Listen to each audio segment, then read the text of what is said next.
이제 찬양하시겠습니다.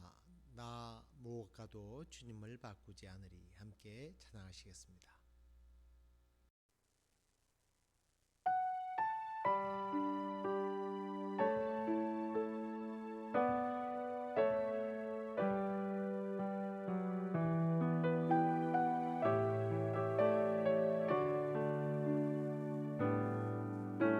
나 무엇과도 주님을 바꾸지 않으리. 다른 어떤 은혜 구하지 않으리. 오직 주님만이 내 삶의 도움이시니 주의 얼굴 보기 원합니다. 주님 사랑해요.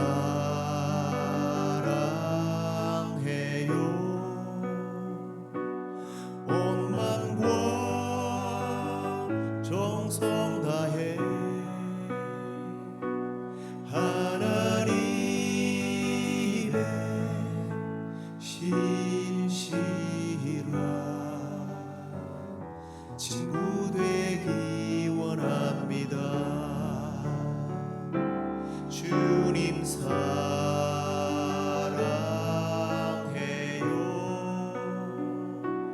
온 맘과 정성 다해 하나님의 신실한 친구 되기 원합니다.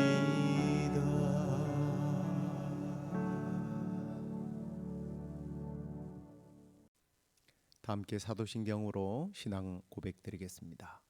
전능하사 천지를 만드신 하나님 아버지를 내가 믿사오며 그 외아들 우리 주 예수 그리스도를 믿사오니 이는 성령으로 잉태하사 동정녀 마리아에게 나시고 본디오 빌라도에게 고난을 받으사 십자가에 못 박혀 죽으시고 장사한 지 사흘 만에 죽은 자 가운데서 다시 살아나시며 하늘에 오르사 전능하신 하나님 우편에 앉아 계시다가 저리로서 산자와 죽은 자를 심판하러 오시리라.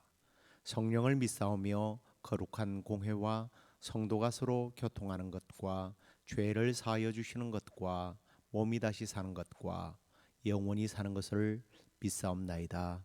아멘. 찬양 하나 더 하도록 하겠습니다. 주 우리 하나님 함께 찬송하시겠습니다.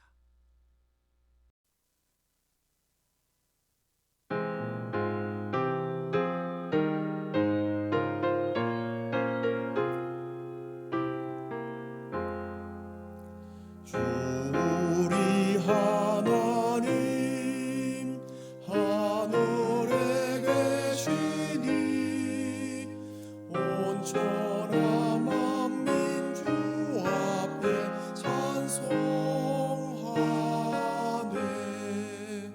이 천지 만물도 주 앞에 엎드려 그 거룩하신 이름을 늘 높이네.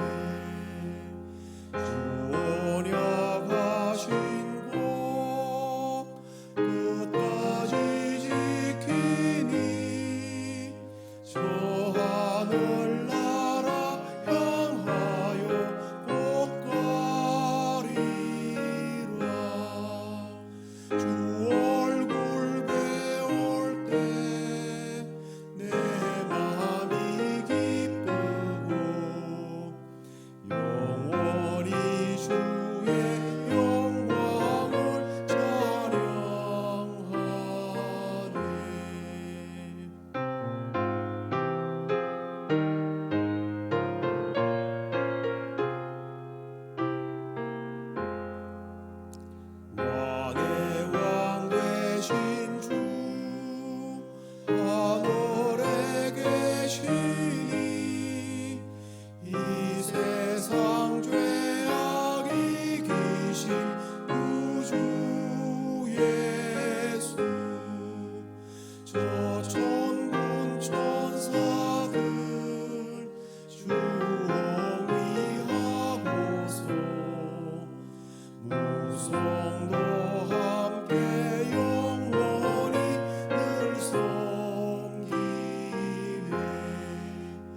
성삼위일체께 승리한 우리들 다 기쁜 소리 높여서 감사드려 창조주 하나님 내 주님 되시니 주 앞에 나도 엎드려 경배하네.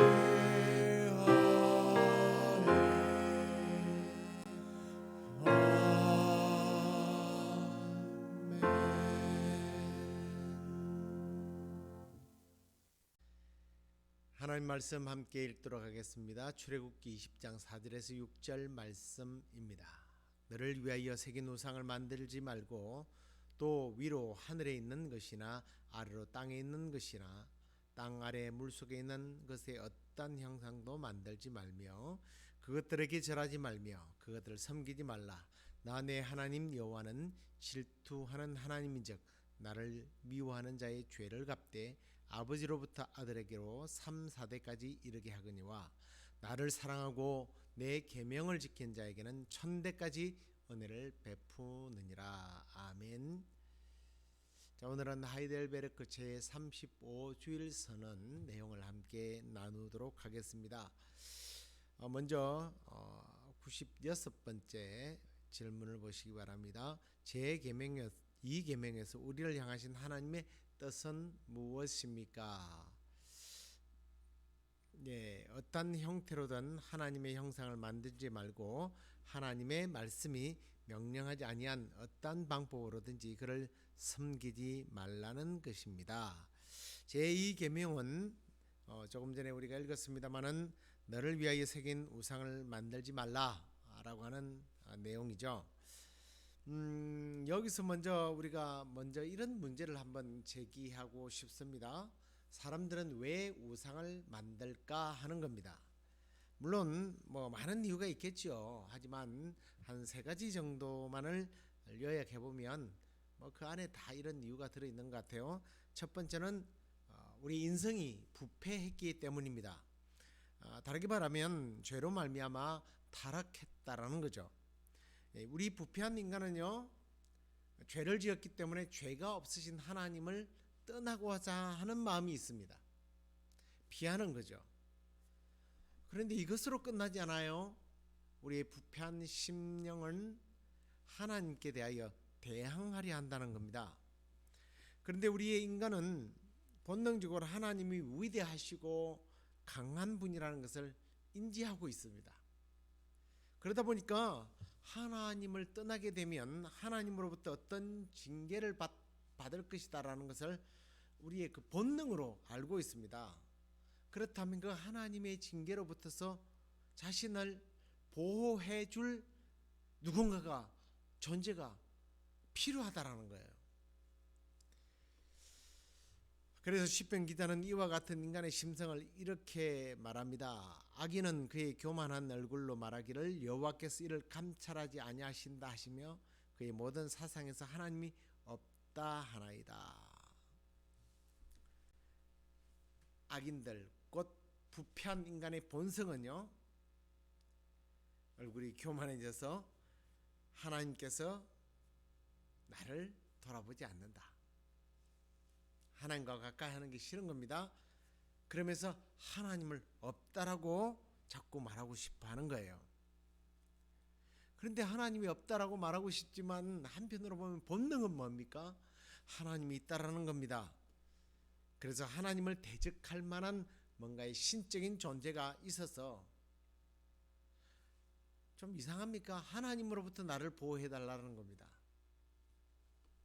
이게 인간의 타락한 심성 안에 있다니까요. 두 번째로는 탐욕, 욕심 때문에 우상을 인간은 만듭니다. 내 욕망을 충족시켜 줄 존재가 필요하다는 거죠. 자신의 욕망을 채워주는 존재가 있다면 자신의 영혼이라도 팔아서 그것을 얻고 싶어 하는 것이 인간의 욕망이에요. 그래서 우상을 섬기는 자들을 보면 대부분 욕심이 많은 사람들이에요. 욕심이 잉태한즉 죄를 낳고 죄가 장성한즉 사망을 낳느니라 하는 말씀처럼 욕심이 잉태한즉 우상을 낳게 되고요. 우상이 자기를 결국은 사망에 이르게 한다라는 것을 잊지 말아야 합니다. 세 번째로는요. 우상을 만드는 이유가 불안해서예요. 불안해서. 조금 더 정확하게 말씀드리면 미래에 대한 확실성을 보장받고 싶어 하는 거예요. 미래에 대해서 불안한 겁니다. 그래서 뭔가 눈에 보이고 나보다 더 힘이 강한 존재가 있어서 이걸 의지하고 섬기면 자신의 미래를 보장받을 수 있다라고 생각하는 거예요. 지금보다 더 나은 미래를 이 존재가 나에게 만들어줄 것이다 라고 착각을 해서 우상을 섬긴다는 겁니다. 그래서 유형이나 무형의 존재를 만들어서 하나님 자리에 이 우상을 올려놓게 되는 거죠. 여러분은 어떤 미래를 원하십니까? 아니면 어떤 탐욕을 갖고 있습니까? 아니면 여러분의 타락한 인생이 하나님과 멀어지게 만들고 그 멀어진 나를 보호해 줄 만한 그런 능력자가 필요하다고 생각하지는 않습니까? 그것들이 여러분으로 하여금 우상을 만들게 한다는 것을 잊지 말아야 할 것입니다. 자, 그 다음에 이제 97번째 문제를 보십시오. 그러면 우리는 어떤 형상도 만들지 말아야 합니까? 당연하죠. 하나님은 보이는 어떤 모양을 가진 분으로 표현될 수 없으며 표현되었어도 안 되는 분이십니다. 피조물은 모양으로 표현될 수 있으나 형상이 예배의 대상이 되거나 그것이 하나님을 섬기는 수단이라면 하나님께서는 그러한 형상을 만들거나 소유하는 것을 금한다라는 것입니다. 이 제2계명을 하나님께서 우리에게 주신 의도가 있습니다. 하나님께서 규정하신 예배를 순결하고도 부패하지 않는 상태로 보존을 시키며 그 어떤 형태의 미신적인 예배도 하나님의 예배를 침해해서는 안 되도록 하기 위해서, 못하도록 하기 위해서 이 제2계명을 주셨습니다. 그래서 우리가 어떠한 형상도 만들지 말아야 한다는 것은 사람의 뜻에 근거한 모든 형태의 예배들 혹은 그릇된 예배를 금지하며 하나님께서 형상과 피조물을 통하여 예배 드리는 행위를 금하신다라는 것을 잊지 마시기 바랍니다. 참되신 하나님을 그 어떤 형상이나 모양으로 나타내서는 안 되며 형상으로 그를 예배해서도 안 된다는 거죠. 하나님께서 지정하시지 않는 그 어떤 종류의 예배도 안 된다는 것을 이 계명을 통해서 하나님께서 말씀하고 계십니다. 그리고 우상 숭배는 다른 모든 예배의 형태의 뿌리가 되고 기초가 될 수 있습니다. 그렇기 때문에 하나님께서 제정하지 않고 사람이 조작해낸 예배의 어떤 종류라고 그래야 되나요? 그런 것들은 다 이 계명에서 금지하는 것임을 여러분 기억하십시오. 그래서 제2 계명을 거슬러 죄를 범한 자들은 이 동시에 제1 계명도 거스르는 것이 되게 됩니다. 왜냐하면 마땅히 하나님을 예배해야 할 방식이 아닌 다른 방식으로 하나님을 예배하는 자들은 참되신 하나님의 모습과 다른 또 하나의 하나님을 상징하는 것이요, 상상하는 것이고, 그래야 하나님을 예배하는 것이 아니라 자기들이 머릿속에서 꾸며 놓은 것을 하나님이라고 생각하고 그것들에게 예배하기 때문입니다. 그래서 이 제2계명을 조금 더 구체적으로 적용한다면 우리 교회당 내에서 하나님을 예배하기 위해서 어떤 장식을 한다든가 또 세워진 어떤 형상과 모양들을 절대로 안 된다는 거죠. 예를 들면 그 천주교 같은 데서 마리아의 형상이나 성인들의 형상을 만들어 놓고 거기다가 예배를 하거나 기도를 하거나 또는 예배의 분위기를 조성해 나가는 것, 이것은 제2 계명을 어기는 일이라는 것을 우리가 뭐 그 한 예로 들 수 있겠죠. 그렇다면 여기서 우리가 의문스러운 질문을 또 하나 스스로 해보는 것은, 그러면 하나님에 관련된 비유적인 표현도 안 되는가? 해서는 안 되는가? 하나님을 예배하는데 다른 형상을 만들어서 안 되니까 안 된다면 하나님에 대한 어떤 표현을 하는 데 있어서 어떤 비유들은 안 되는가? 아니요, 가능합니다. 하나님의 본성과 속성들에 대해서 혹은 하나님의 형상들을 묘사하는 것은 괜찮아요. 왜냐하면 하나님께서도 자기 자신을 우리에게 설명할 때 은유적인 방법, 비유적인 방법으로 설명하셔서 깨닫지 못하는 우리의 연약함을 도우십니다. 예를 들면 예컨대 이런 거죠. 다윗이 고백했던 것처럼 여호와는 나의 목자시니, 그리고 하나님을 우리의 아버지다, 예수님은 우리의 아버지다, 이렇게 은유적이고 비유적인 표현들은 괜찮다는 겁니다. 그래서 하나님은 뭐 너무나 나의 삶에 따뜻한 태양과 같습니다. 뭐 성령님은 비둘기 같다. 뭐 이런 표현들은 이 형상을 만들어서 예배를 한다든가 섬기는 것과는 다른 부분인 것을 여러분 기억하시면 되겠습니다. 자, 그다음에 98번째 문제를 보십시오. 교회에서 교육받지 못한 사람을 위하여 성경 대신에 형상을 사용해도 되는 겁니까? 뭐 앞에 질문과 조금 비슷한 내용이긴 합니다만 안 됩니다. 우리는 하나님보다 더 지혜로울 수 없기 때문입니다. 하나님께서는 말도 못하는 우상에 의해서가 아니라 말씀에 살아있는 설교를 통해서 교회 공동체를 가르치기 때문입니다. 예. 자, 제2계명은 하나님께 드릴 참된 예배를 드리는 것과 하나님께서 제정하신 예배에 그 어떤 요소도 덧붙이지 말아야 하며, 아무리 사소한 부분이라도 왜곡시키지 않고 예배를 순결하고 성스럽게 부패하지 않게, 또 미신적인 예배가 되지 않도록 하기 위함이다 라는 것을 여러분 잊지 마십시오. 참되신 하나님을 그 어떠한 형상이나 모양으로도 만들어서 안 되며, 참되신 하나님께 드려야 할 예배를 다른 대상, 모든 피조물, 사람 혹은 상상까지라도 예배하는 것은 우상 숭배라는 것을 기억하시기 바랍니다.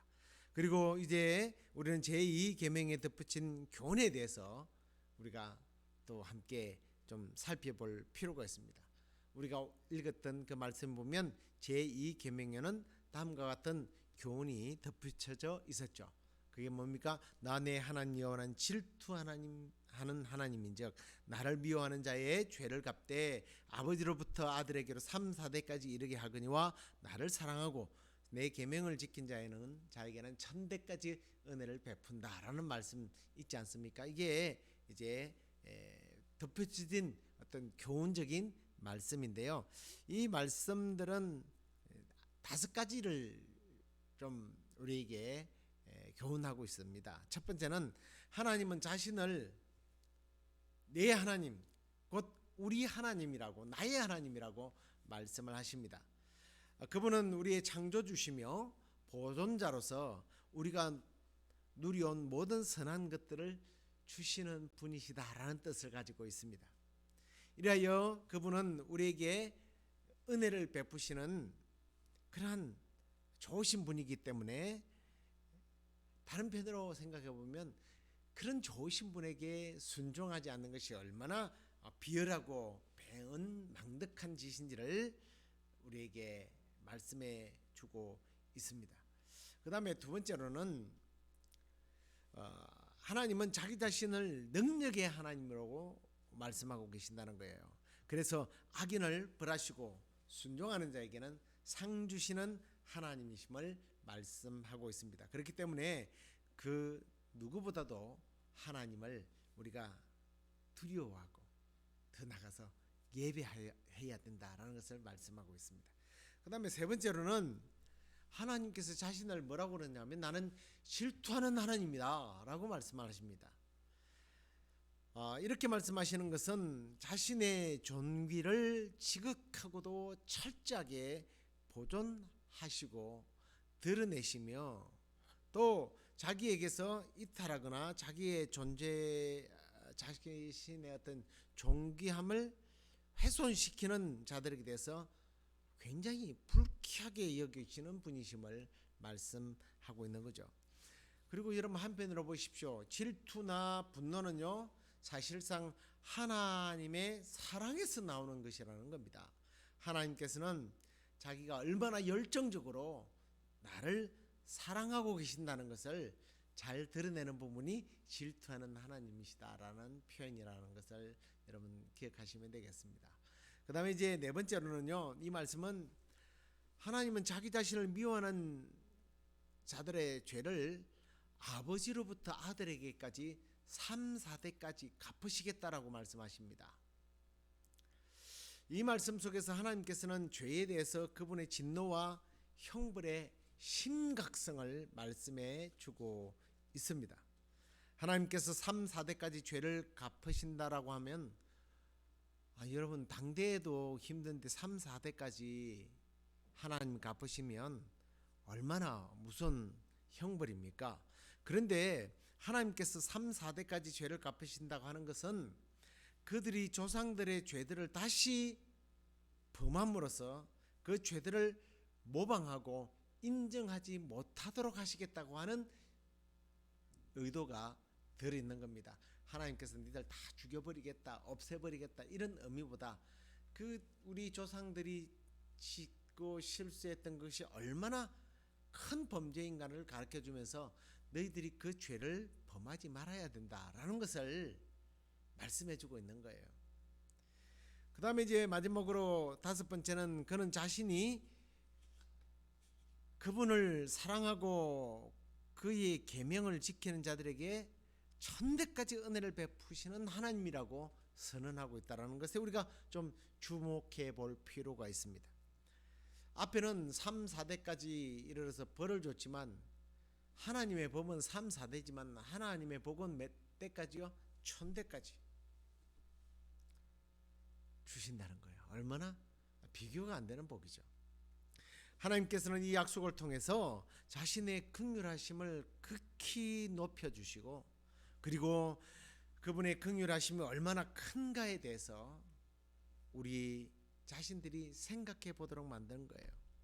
그리고 우리 자신과 우리 자녀들의 구원을 바라는 간절한 마음으로 우리가 하나님의 명령에 순종하고 하나님께 온전히 예배하도록 초청하시는 하나님의 선언문이 바로 천대까지 복을 준다라는 말씀입니다.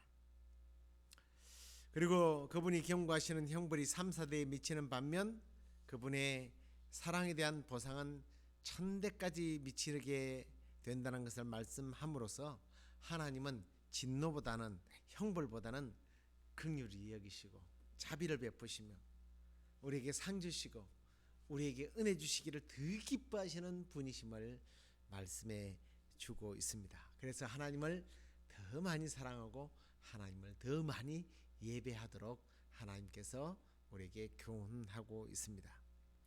그렇습니다. 제 이 계명은 하나님은 영이시기에 예배하는 사람은 영과 진리로, 이전에 버전 성경에 보면 신령과 진정으로 그랬는데 영과 진리로 예배하라는 주님의 말씀과 일맥상통한 부분입니다. 여러분 바른 예배자로서 하나님만 섬기고 하나님께서 천대까지 복을 준다라고 하는 이 복을 예수님께서는 천대가 아니라 영원히 누릴 수 있도록 우리에게 복을 주셨습니다. 이 복음의 비밀을 깨닫고 하나님만 예배하고 하나님을 높여드리는 우리 모두가 되기를 주의 이름으로 간절히 축원합니다. 기도하겠습니다. 하나님 아버지 감사합니다. 우리에게 우상을 섬기지 말 것을 말씀하시고 또 형상도 만들지 말라고 말씀하셨는데 유일하게 참되게 예배 받으시기를 기뻐하시는 하나님께 우리가 영과 진리로 예배하는 자들이 되게 하시고 그 예배하는 자들에게 복 주시는 하나님을 늘 경험하며 사는 저희들 되게 하여 주옵소서. 하나님, 우리가 참으로 부패하고 또 욕망 가운데 우리의 미래를 더 아름답고 좋게 만들기 위하여 눈을 돌려 우상을 섬기거나 우상을 바라보지 않게 하시고 참으로 우리에게 복 주시는 분이 하나님이심을 깨닫고 나와 내 가족은 오직 여호와만 섬기겠다고 고백했던 여호수아처럼 하나님만 섬기는 저희들 되게 하여 주옵소서.